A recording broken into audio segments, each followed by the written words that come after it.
You wake up and before your feet touch the floor, the noise begins. Not the noise of traffic or birds or a neighbor's radio. A different noise. The noise of 100 small demands, each one arriving through a glowing rectangle, each one claiming urgency, each one pulling your attention in a different direction before you have even decided what direction to face. The phone buzzes. The badge counts climb.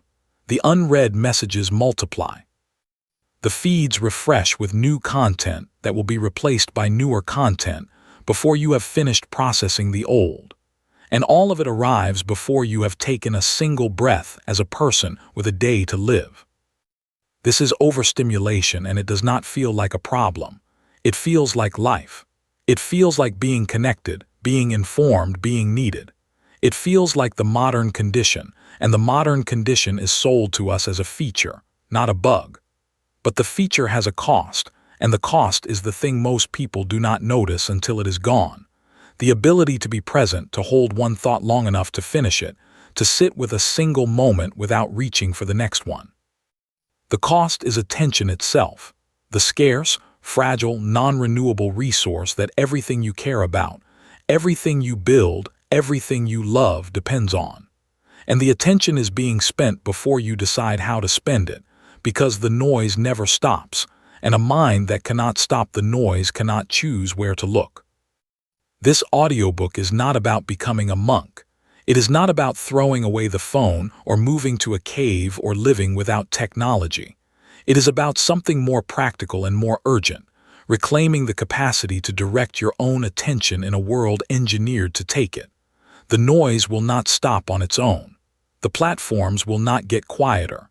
The notifications will not reduce themselves. But the mind can be trained to meet the noise without being consumed by it, to hear the chaos and choose calm, to see the infinite feed and choose the single page, to feel the pull of 1,000 demands and choose the one that actually matters. That is what it means to reclaim an overstimulated mind, not to escape the world, but to return to it on your own terms. Nothing is urgent until everything is, and that is the trap. The modern environment does not differentiate between the genuinely urgent and the merely immediate. A message from a friend, a news alert about a distant event, a promotional email, a work notification. Each one arrives with the same badge, the same sound, the same claim on your attention.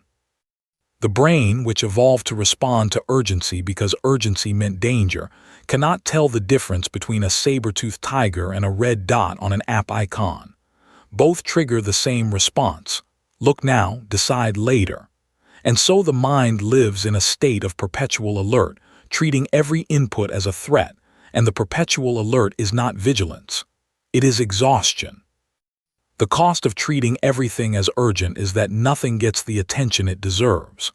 The genuinely important, the deep work, the real conversation, the quiet thought, the moment with a child gets the same fractured attention as the trivial. The mind becomes a triage room where every patient is critical and no patient gets fully treated, because the resources are spread across an infinite number of demands, and the spreading is the exhaustion, and the exhaustion is mistaken for effort, and the effort is mistaken for living. A useful distinction: urgency is a feeling, importance is a fact. The two are not the same, and in the modern environment they are almost never aligned. The urgent things are usually not important, and the important things are usually not urgent. The email that demands a reply in the next 5 minutes is almost certainly less important than the relationship that needs attention over the next 5 years. But the email has a badge and the relationship does not.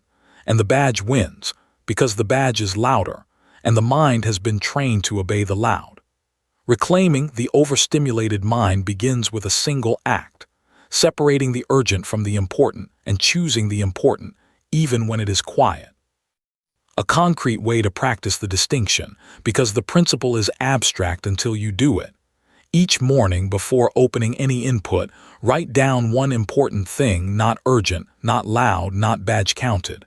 The deep work, the real conversation, the decision that has been postponed because it was not urgent. Write it down and do it first before the urgent arrives, Because the urgent will arrive, and the arrival will be loud, and the loud will override the important unless the important was already in motion. The practice is not to eliminate the urgent. It is to give the important a head start, and the head start is the margin where the life is built, and the life is not built in the urgent. It is built in the important, and the important is quiet, and the quiet is what the overstimulated mind has forgotten how to hear, and the hearing is the practice, and the practice is the morning, and the morning is the start. Attention is the most valuable resource you have, and it is the only resource someone else can take from you without your consent, or rather, with your consent, but without your awareness that you gave it. Every platform, every app, every feed is designed to capture and hold your attention because your attention is the product they sell. You are not the customer. You are the inventory.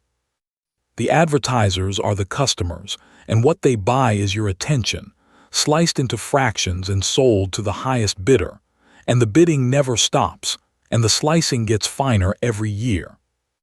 This is not a conspiracy. It is a business model, and the business model is not hidden. It is openly discussed in earnings calls and design documents and the metrics that platforms optimize: time on site, engagement rate, daily active users, scroll depth. Each metric is a measure of how long they held you, and the holding is the product, and you are the thing being held. The problem is not that the platforms are evil. The problem is that they are very good at what they do. And what they do is take the resource you need for your own life and sell it to someone else. And you let them, because the taking feels like entertainment, and entertainment feels like rest. And the confusion between entertainment and rest is the loophole through which the attention economy walks. A concrete way to understand the scale: in a lifetime, the average person will spend more time looking at screens than doing anything else except sleeping. The screens are not neutral. They are designed environments, optimized by teams of engineers whose job is to make the environment as sticky as possible, so that you spend one more minute, one more scroll, one more glance. The person who designed the notification you just checked was paid to make you check it, and the design was tested on thousands of people to maximize the probability that you would, and you did, and the checking cost you a fraction of attention that you will not get back, because attention, once spent on the trivial, is not recovered. It is gone, and the gone is the cost, and the cost is invisible because it is paid in the currency of what you did not do with the attention you no longer have. A way to feel the scale, because the scale is invisible until you measure it. For one day, count the number of times you check your phone, not to shame yourself, to see. The number for most people is between 50 and 150. Each check is a transaction, a small withdrawal of attention from the account of your day, spent on a glance that, in most cases, was not needed and is not remembered. 50 to 150 withdrawals per day, for years, is the economy, and the economy is not designed for your benefit, and the benefit is the advertisers, and the cost is yours. And the cost is the day you could have had if the attention had been spent on the things you chose rather than the things that were chosen for you by the design of the feed. The mind was not built for constant input. It was built for alternating periods of engagement and rest, of attention and inattention, of focus and drift. The constant input, the feed that never ends, the notification that always arrives, the content that always refreshes, breaks the rhythm, and the broken rhythm has a cost that is paid in the coin of cognition. The thought that cannot be finished, the idea that cannot develop, the connection that cannot deepen, because the mind is always being interrupted, and an always interrupted mind is a mind that cannot think deeply about anything. The cost is not just in what the mind cannot do, it is in what the mind becomes. A mind that is constantly interrupted becomes a mind that expects interruption, and a mind that expects interruption is a mind that cannot settle, that cannot rest in one place, that flits from input to input the way a bird flits from branch to branch, never landing long enough to build anything. The restlessness is not a personality trait. It is a training effect, and the training has been continuous and unconscious, And the unconscious training has made the mind into a thing that cannot hold still. And the not holding still is the overstimulation, and the overstimulation is the problem. A concrete example. A person sits down to read a book, a real book, with pages that requires sustained attention. After 3 paragraphs, the phone buzzes. The person checks the phone, returns to the book, and discovers they cannot remember what they read in the first 3 paragraphs. This is not a failure of intelligence. It is a failure of context. The mind had built a context for the reading. The interruption destroyed the context, and the rebuilding takes time the mind no longer has, because the next interruption is already arriving. The cost of constant input is the death of context, and without context there is no deep thought, and without deep thought there is no deep life, and a shallow life is the result of a mind that has been trained to never go deep. A way to feel the cost personally, because the cost is abstract until you encounter it. Try to remember the last time you spent 30 uninterrupted minutes on one thing, not a meeting, not a conversation that was also a text, not a task that was also a feed. One thing. If the memory is hard to find, the cost has arrived, because the cost is the absence of uninterrupted time, and the absence has become so normal that it does not feel like a loss. It feels like efficiency, and the efficiency is the trap, because the efficient mind is the one that does everything at once and nothing fully, and the nothing fully is the shallow, and the shallow is the water the overstimulated mind swims in, and the swimming is so constant that the swimmer has forgotten there is such a thing as standing on the bottom, and the bottom is where the depth lives, and the depth is the life. Multitasking is a myth, and the myth is believed because the alternative, doing one thing at a time, fully, feels inefficient in a world that demands speed. But the brain does not multitask. It switches rapidly between tasks, and each switch has a cost. The time to disengage from one task, the time to re-engage with the next, and the cognitive residue that lingers from the previous task while the new one is being attempted. The switches are so fast they feel simultaneous, but they are not simultaneous, and the cost of the switching is real, measurable, and cumulative. The residue is the hidden cost. When you switch from email to a report, a part of your attention remains stuck on the email, the unresolved thought, the unsent reply, the emotional tone of a message you half read. The residue pollutes the next task, and the pollution accumulates so that by the end of a day of constant switching, the mind is carrying the residue of 100 half-finished tasks, and the carrying is the weight, and the weight is the exhaustion, and the exhaustion is attributed to the work when it is actually attributed to the switching. The work was not hard. The switching was lethal. A person who tried to work on 5 things at once described the result as a day where everything was touched and nothing was finished, and the touching felt like progress, and the unfinishedness felt like failure, and the combination, touched but unfinished, was the specific exhaustion of the multitasking mind. The cure was not to do less. It was to do one thing at a time, fully, with the phone in another room and the tabs closed, and the attention given to one task until it was done or until a defined break. And the single tasking felt strange for a week, strange, because the mind had been so trained on switching that the absence of switching felt like missing something. And then it felt like relief, and the relief was the return of a capacity the person had forgotten they had. The capacity to be fully present with one thing, and the presence was the opposite of overstimulation, and the opposite was the life they had been trying to live while doing 5 things at once.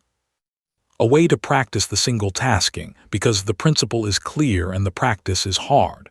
Start with one task, one that is real and demanding and that you have been avoiding by doing 5 easier things at once. Close everything else. Set a timer for 25 minutes. Do the one task for 25 minutes, and when the mind pulls toward the other things, and it will immediately, because the mind has been trained on switching, notice the pull and return to the one task, and the returning is the rep, and the rep is the practice, and the practice, repeated daily, rebuilds the capacity the multitasking took. And the capacity is the single-mindedness, and the single-mindedness is not a personality. It is a muscle, and the muscle can be trained, and the training is the life. And the life is the one where one thing is done at a time, and the one at a time is the depth, and the depth is the quality, and the quality is the thing the overstimulated mind has been trading for speed, and the trade is the cost, and the cost is reversible, and the reversal is the practice.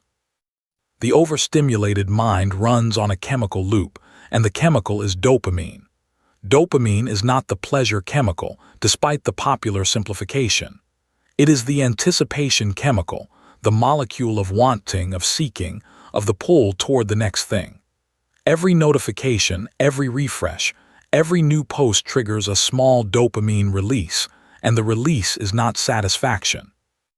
It is the craving for more, and the craving drives the next check, and the next check triggers the next release, and the loop is the engine of the overstimulated mind. The loop is self-reinforcing. Each cycle strengthens the association between the trigger, the phone, the app, the badge, and the reward, the dopamine hit, and the strengthening makes the next trigger more powerful, so that over time, the mind does not even need the reward, the trigger alone is enough. The way a bell alone is enough to make Pavlov's dog salivate. The phone on the desk, face down, silent, is still a trigger, and the mind is still salivating, and the salivating is the restlessness, and the restlessness is mistaken for energy when it is actually the opposite. A mind so overprimed for the next hit that it cannot rest in the present one. A way to feel the loop: put your phone in another room for 30 minutes, not forever. 30 minutes. Within the first 10 minutes, the urge to check will arrive, and the urge will feel like necessity. What if someone needs me? And the necessity will feel like responsibility. It is not responsibility. It is the loop speaking, and the loop speaks in the language of urgency because urgency is the only language that overrides the quiet. And the quiet is the thing the loop is trying to prevent, because the quiet is where the loop loses its power. And the loop knows this, and the loop is smart. And the smart is in the design, and the design is in your hand. And your hand is the loop's favorite tool. A way to break the loop, because the loop is strong but the breaking is simple. The loop requires a trigger, and the trigger is the phone in your hand. And the hand can be lowered, and the lowering breaks the cycle, not forever, but for now, and the now is the rep, and the rep repeated weakens the loop. Because the loop is a habit, and the habit is weakened by the absence of the trigger. And the absence is the phone in another room, the phone on airplane mode, the phone face down and out of reach. Each absence is a rep, and each rep weakens the loop, and the weakening is the freedom, and the freedom is not the end of the loop. It is the beginning of the choice, and the choice is the thing the loop has been taking, and the taking can be reversed, one lowered hand at a time. The overstimulated mind has lost the capacity to do nothing, and the loss is not trivial. Doing nothing is not laziness. It is the idle state of a healthy mind, the background processing, the integration of experience, the quiet connections that form when the mind is not being directed, the way a forest grows when no one is planting. The idle mind is where creativity lives, where problems solve themselves in the shower, where the answer arrives while walking without a phone, where the insight appears in the space between thoughts that the mind was too busy to notice. The modern environment has declared war on idleness. Every gap is filled: the queue, the elevator, the walk, the bathroom, the moment before sleep. Each gap is an opportunity for input, and the input is inserted, and the insertion is so seamless that the person does not notice the gap was there, because the gap has been filled with content before the person had time to notice the emptiness. And the not noticing is the loss, and the loss is the capacity to be bored, and boredom is not the enemy.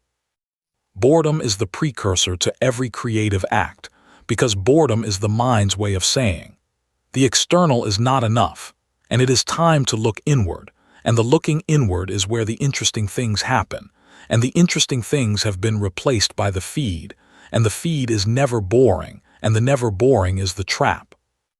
A practice, once a day, do nothing for 10 minutes. Not meditation, not mindfulness, not a practice with a name and an app and a tracker. Nothing. Sit. Look out a window, stand in a hallway, walk without earbuds. Let the boredom arrive and do not fill it. The boredom will feel unbearable for the first 3 minutes because the mind has been so conditioned against emptiness that emptiness feels like pain. Stay. The pain passes, and what follows the pain is the thing the overstimulated mind has been missing.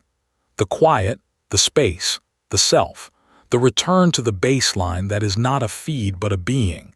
And the being is the thing you were before the noise, and the noise has been so loud you forgot the being was there.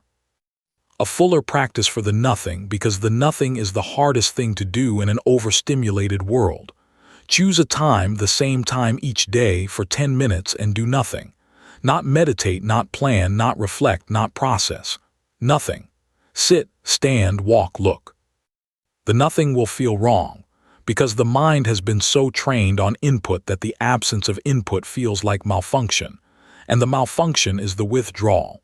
And the withdrawal is the sign that the nothing is working, because the working is the untraining, and the untraining is the return to the baseline, and the baseline is the self. And the self is the thing the feed has been replacing, and the replacing has been so complete that the self feels like emptiness, and the emptiness is not emptiness. It is the beginning of the self, and the beginning is the nothing, and the nothing is the practice, and the practice is the cure, and the cure is free, and the free is the thing the overstimulated mind cannot believe, because the mind has been taught that all solutions cost something, and the nothing costs nothing, and the nothing is the solution. Overstimulation produces a shallow mind, and the shallowness is not a judgment. It is a description of the depth at which the mind operates when it is constantly being interrupted. Shallow thinking is fast, reactive, associative. It jumps from link to link, from thought to thought, from stimulus to response, without dwelling on any single one long enough to go deep. The shallow mind is good at trivia and bad at understanding, good at reacting and bad at reflecting, good at scanning and bad at reading. And the scanning is the mode the overstimulated mind defaults to, because scanning is what the feed requires, and the feed is where the mind lives. The depth is lost because depth requires time, and time is the one thing the overstimulated environment does not provide. A deep thought takes minutes to form, not seconds. A deep understanding takes hours, not scrolls. A deep relationship takes years of unfractured attention, not a stream of fractured glances. The overstimulated mind has plenty of seconds, plenty of scrolls, plenty of glances, and not enough minutes, hours, or years. Because the minutes and hours and years are being consumed by the seconds and scrolls and glances, and the consumption is the shallowing, and the shallowing is gradual, and the gradualness is why most people do not notice they have lost the depth until they try to read a book and cannot. A person who had been shallow for years described the moment they noticed as the day they tried to read a novel and realized they had been reading the same paragraph for 20 minutes without absorbing a word, because the mind kept jumping, the way it jumps on a feed, looking for the next stimulus, and the novel did not provide the next stimulus, because the novel required the one thing the feed had trained the mind not to do: stay. The staying is the depth, and the depth is the practice, and the practice is the opposite of the feed, and the opposite is the life the overstimulated mind is missing, and the missing is the cost, and the cost is invisible because it is paid in the depth that was never developed, and the never developed is the shallow, and the shallow is the water the overstimulated mind swims in, and the swimming feels like drowning, and the drowning is the shallowest thing of all. A way to measure your own depth, because the depth is not something you can see without a test. Try to read a book for 30 minutes without checking anything. If you can, the depth is there, dormant, waiting to be used. If you cannot, the depth has atrophied, and the atrophy is reversible, and the reversal is the practice of staying with one thing when the mind pulls toward many, and the staying is the rep, and the rep is the depth being rebuilt, and the rebuilding is the life returning to the water that was shallow, and the returning is the life. And the life is the one where the mind can go deep. And the deep is where the meaning lives. And the meaning is the thing the feed has been replacing with content. And the content is not the meaning. And the meaning is the depth. And the depth is the practice. And the practice starts with one page, held for longer than the feed trained you to hold it. A way to rebuild the depth, because the depth is not gone. It is atrophied, and atrophy is reversible. Start with one page of a book, read without interruption for as long as the mind can hold. If the mind pulls after 3 sentences, read 4. If it pulls after 1 paragraph, read 2. The point is not to read for an hour. The point is to hold one moment of attention longer than the previous moment, and the holding is the rep. And the rep is the depth being rebuilt. 1 extra sentence at a time, 1 extra paragraph, 1 extra minute, and the extras accumulate into a capacity, and the capacity is the depth, and the depth was never lost. It was untrained, and the untraining was the feed, and the retraining is the page, and the page is the practice, and the practice is the book, and the book is the opposite of the feed because the book stays, and the staying is the depth, and the depth is the life, and the life is the one where the mind can hold one thing long enough to understand it. And the understanding is the thing the feed has been preventing. And the preventing is the shallow, and the shallow is reversible, and the reversal is the page held. Reclaiming attention is the central act of the overstimulated mind, and it is not a single act. It is a practice, repeated daily, built from small decisions that each one feels insignificant and that accumulate into a capacity. The capacity is not the ability to focus. The ability is already there, underneath the overstimulation, the way a muscle is already there underneath the atrophy. The capacity is the willingness to use it, and the willingness is eroded by the environment and rebuilt by the practice. And the practice is simple, and the simple is not easy, because the environment is working against you, and the environment is well-funded. The first practice is the most powerful and the most resisted. Put the phone in another room, not on the desk, face down, silenced. In another room. The phone on the desk is a trigger, even silenced, even face down, because the mind knows it is there, and the knowing is the pull, and the pull is the cost, and the cost is the attention that is being spent on not checking, which is attention that is not being spent on the thing you are trying to do. The phone in another room removes the pull, and the removal is not a convenience. It is the single most effective intervention for the overstimulated mind, and it is free, and it is available to anyone with a door, and the door is the technology that reclaims the mind. The second practice, choose one focus block per day, 30 minutes with the phone elsewhere and one task chosen in advance. The task is single, the block is bounded, the phone is absent. For 30 minutes, the mind meets the one task, and the meeting is the practice, and the practice is the rep, and the rep rebuilds the muscle, and the muscle is the attention. And the attention is the thing the overstimulated mind has been losing, and the losing can be reversed, one block at a time, one day at a time, one absence of phone at a time, and the absence is the presence, and the presence is the life. A third practice, for the evening, because the evening is where the reclamation is tested. The evening is when the mind is tired, and the tired mind is the most vulnerable to the feed, because the feed requires no effort, and the tired mind has no effort to give. And the giving of the no effort to the feed is the evening that was supposed to be rest and became overstimulation. And the overstimulation is the not resting. And the not resting is the exhaustion that follows you into the next morning. And the next morning is where the overstimulation starts again. Break the cycle at the evening. 1 hour before bed, no screen, not a punishment. A rest, and the rest is the real rest, the rest that the feed has been pretending to be, and the pretending is the trap, and the trap is the evening that feeds the morning, that feeds the day, that feeds the overstimulation. And the breaking of the cycle at the evening is the rest that feeds the morning, that feeds the day, that feeds the calm, and the calm is the life. And the life is the one where the evening is a rest and not a feed, and the rest is the reclamation, and the reclamation is the practice. And the practice is the evening, and the evening is the start of the next calm day.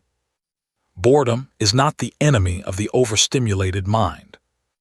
It is the cure, and the cure is available to anyone at any time for free, and the fact that it is free is part of why it is so unpopular, because the overstimulated mind has been trained to believe that the solution to discomfort is a product, and boredom is a discomfort that no product can solve, because boredom is the absence of products, and the absence is the solution, and the solution is the thing the mind has been running from, and the running is the overstimulation. And the overstimulation is the running. The sanctuary of boredom is a place the mind can return to, and the place is not a physical location. It is a state, the state of unstimulated awareness, the state that precedes creativity, the state that the feed has been filling with content so that the state never appears because the state is where the self lives, and the self is quieter than the feed, and the feed is louder, and the loudness has been winning. But the state is still there underneath, and the underneath is accessible, and the access is through boredom, and the boredom is the door, and the door is open, and the door has always been open, and the only thing keeping the mind from walking through is the phone in the hand, and the hand can be lowered, and the lowering is the first step into the sanctuary, and the sanctuary is the quiet, and the quiet is the self, and the self is the thing the overstimulation has been hiding, and the hiding is the cost. And the cost is reversible, and the reversal is the boredom, and the boredom is the cure, and the cure is free. A practical way to build the sanctuary: create one gap per day that is not filled, the commute without earbuds, the meal without a screen, the walk without a podcast, the evening without a feed. The gap will feel uncomfortable, and the discomfort is the point, because the discomfort is the feeling of a mind that is meeting itself without a buffer, and the meeting is the practice, and the practice is the sanctuary, and the sanctuary is the place where the overstimulated mind becomes the understimulated mind, and the understimulated mind is the one that can think, feel, create, and be, and the being is the point. A way to deepen the sanctuary, because the sanctuary is built, not found. Choose one environment, the walk, the meal, the shower, and make it a no-input zone permanently. Not for a day, permanently. The walk without earbuds always. The meal without a screen always. The shower without a podcast always. The permanence is the point, because the permanence is what builds the sanctuary into a fixture rather than a practice. And the fixture is the place the mind can return to without deciding to, because the decision has been made, and the made decision is the structure, and the structure is the sanctuary, and the sanctuary is the place where the mind meets itself, and the meeting is the point, and the point is not entertainment. The point is being, and the being is the sanctuary, and the sanctuary is the cure, and the cure is the gap that the feed has been filling, and the filling is the overstimulation, and the unfilling is the life. The opposite of the overstimulated mind is not the unstimulated mind. It is the single-tasking mind, a mind that does one thing at a time, fully, with the whole of its attention, and that finds in the full attention a depth and satisfaction that the fractured attention cannot reach. The single-tasking mind is not less productive. It is more productive because the depth produces quality, and the quality produces fewer revisions, and the fewer revisions produce more time, and the more time produces more depth. And the cycle is the opposite of the overstimulation cycle, and the opposite is the life. Single-tasking is a practice, not a nature. The mind has been trained to switch, and the training can be untrained, one rep at a time. The rep is simple: choose one task, remove everything else, and do the task until it is done or until the block ends. When the mind pulls toward the next thing, and it will immediately because the training is deep, notice the pull and return to the one task, and the returning is the rep, and the rep is the practice, and the practice is the single-tasking mind being built, one return at a time. A person who switched to single tasking after years of overstimulation described the change as the discovery that they could finish things. Not do things. They had been doing things all day, every day for years. Finish them. The finishing was new, and the newness was strange because the overstimulated mind does not finish. It abandons. And the abandonment is so frequent it feels like completion. And the feeling is false. And the falseness is the shallow life. And the shallow life is the one where everything is touched and nothing is done. And the touching is the overstimulation. And the done is the single tasking. And the done is the life. And the life is the one where the mind meets one thing and stays with it and finishes it. And the finishing is the satisfaction the feed has been promising and never delivering, because the feed cannot deliver satisfaction. Only completion can, and completion requires staying, and staying is the single tasking, and the single tasking is the practice, and the practice is the life. Digital hygiene is the practical care of the attention in an environment designed to take it, and it is not a philosophy. It is a set of small, specific actions that protect the mind the way washing hands protects the body. The actions are not dramatic. They are mundane, and the mundanity is the point, because the overstimulation is mundane. It is the daily, repeated, small exposure to attention-taking stimuli, and the defense is the daily, repeated, small protection, and the protection accumulates, and the accumulation is the hygiene, and the hygiene is the health of the attention. The first action: turn off all non-human notifications. The apps, the badges, the banners, the sounds, every notification that is not a message from a person who needs you. Each notification is a pull, and each pull is a cost, and the cost is the attention you did not choose to spend being spent for you by a designer who was paid to spend it. Turn them off. The apps will still be there when you choose to open them. The choice to open is the difference between using a tool and being used by one, and the difference is the hygiene, and the hygiene is the practice, and the practice is the freedom. The second action: remove the home screen.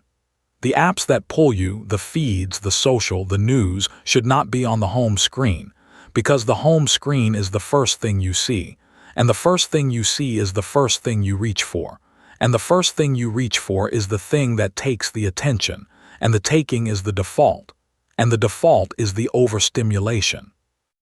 Move the pulling apps to a folder on the second or third screen, so that reaching them requires a choice, and the choice is the friction, and the friction is the time, and the time is the moment in which the mind can decide. Do I want to enter this, or am I reaching for it because it is here? The question is the hygiene, and the question is the protection, and the protection is the practice of a mind that has decided to reclaim its attention from an environment that has been taking it without asking. A third action, the simplest and the most powerful: grayscale. Turn the phone's display to grayscale and watch the feed lose its grip. The color is not decoration. It is engineering: the red of the badge, the blue of the link, the green of the notification, each color chosen to trigger a specific response in the visual cortex, and the response is the pull, and the pull is the taking, and the taking is the attention you did not choose to spend. Grayscale removes the color, and the removal removes the pull, not entirely, but enough that the feed feels less urgent, and the less urgent is the friction, and the friction is the time, and the time is the choice, and the choice is the hygiene, and the hygiene is the mind reclaiming itself from the design that was built to take it. 3 actions: notifications off, apps moved, grayscale on. 3 actions held for a week, and the phone becomes a tool rather than a master, and the tool is what it was always supposed to be, and the master is you. The morning is the most important moment for the overstimulated mind, because the morning is the first encounter between the mind and the world, and the nature of the encounter sets the tone for the day. If the first thing the mind does is check the phone, the day has been given to the feed before the mind has had a chance to choose, and the giving is the overstimulation, and the overstimulation starts before the feet touch the floor, and the feet touching the floor should be the first act of the day, not the second act after the feed. A morning protocol is a sequence of actions that the mind performs before encountering the phone, and the sequence is the protection, and the protection is the structure that prevents the noise from being the first thing. The protocol is personal, but the structure is universal. Wake, hydrate, move, eat, and only then, after the body has been met and the mind has had a moment of quiet, engage with the world through the screen. The delay is the protocol, and the protocol is the practice. And the practice is the morning that starts with the self instead of the feed. And the self is the thing the feed has been replacing. And the replacing starts at dawn, and the dawn is where the reclamation begins. A concrete protocol usable by anyone: wake up, do not touch the phone, drink a glass of water, spend 5 minutes looking out a window or stepping outside without a screen, eat something simple.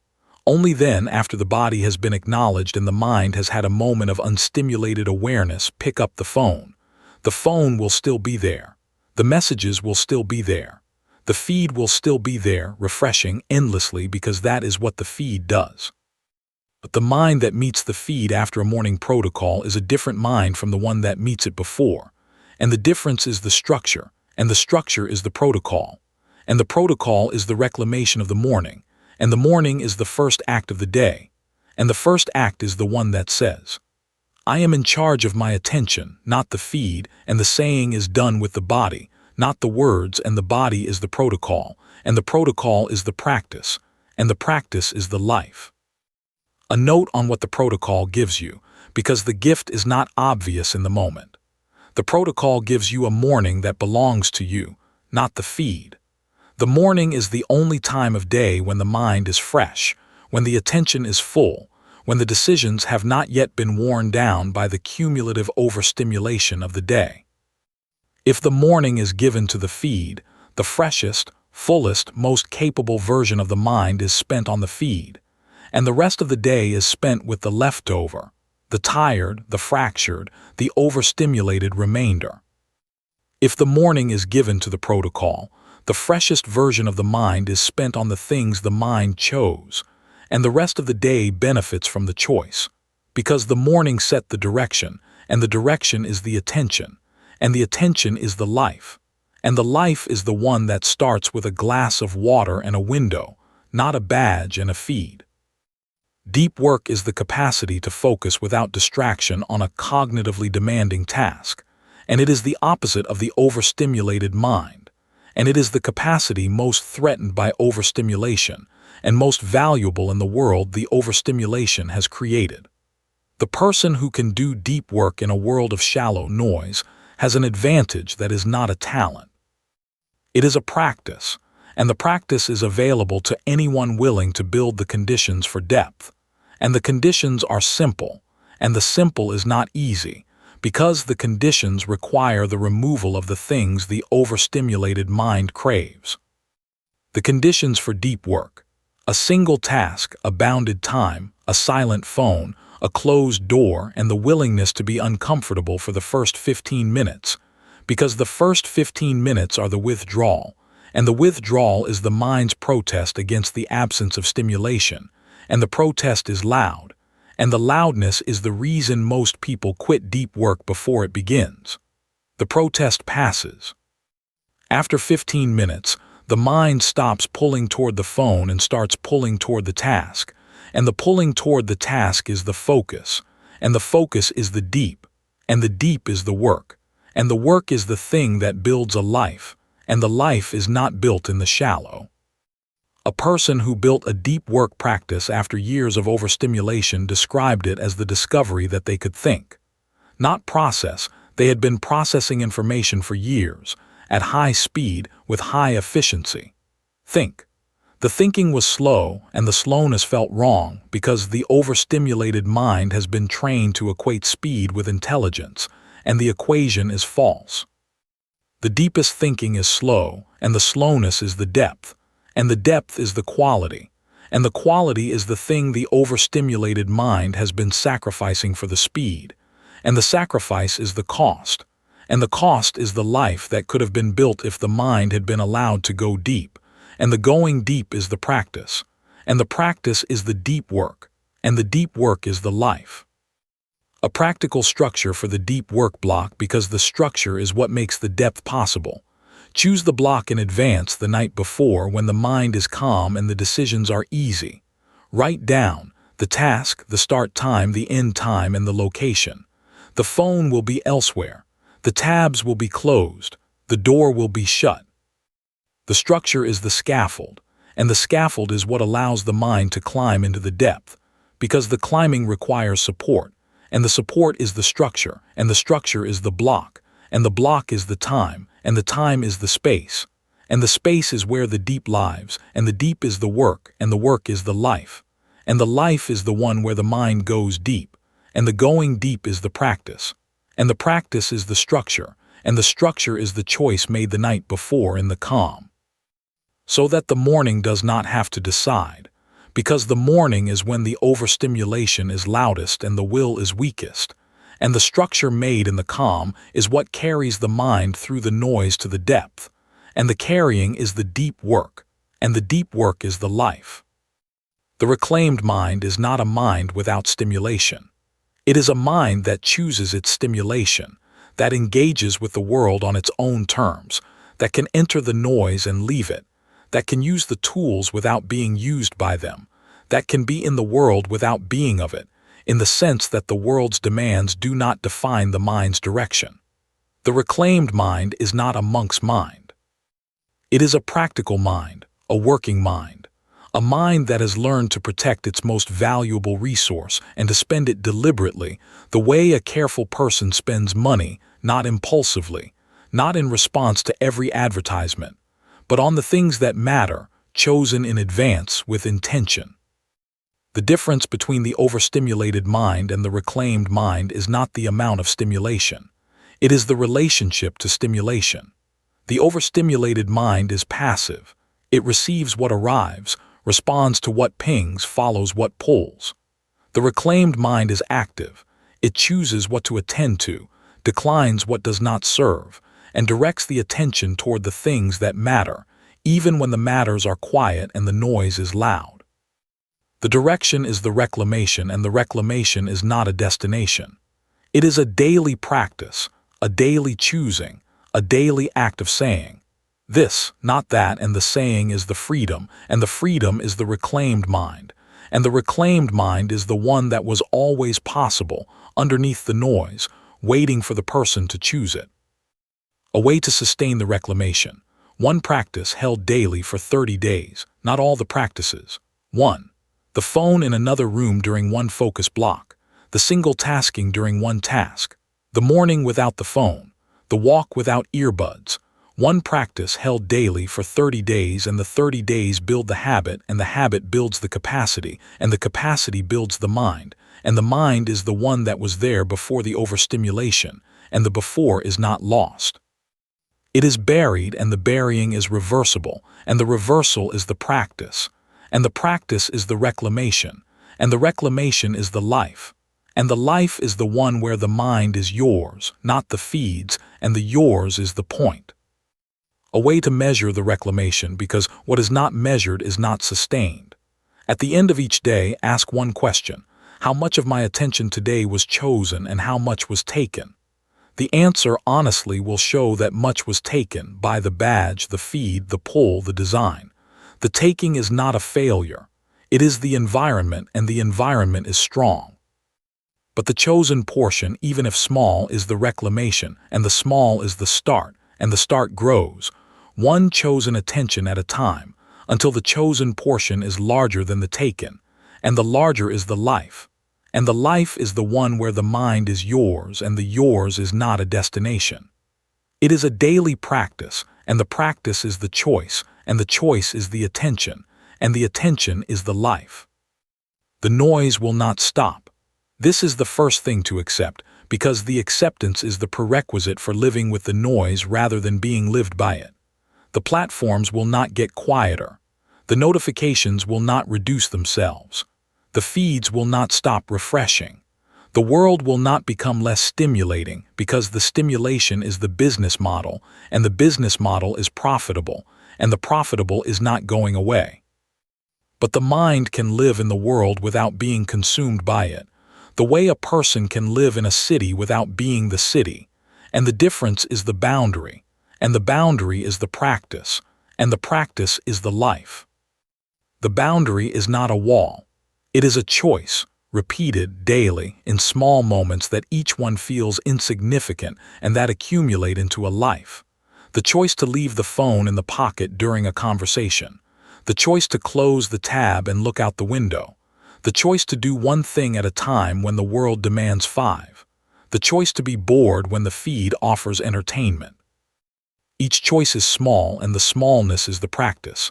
And the practice is the boundary, and the boundary is the mind's protection. And the protection is not from the world. It is for the mind, so the mind can be in the world without being of it.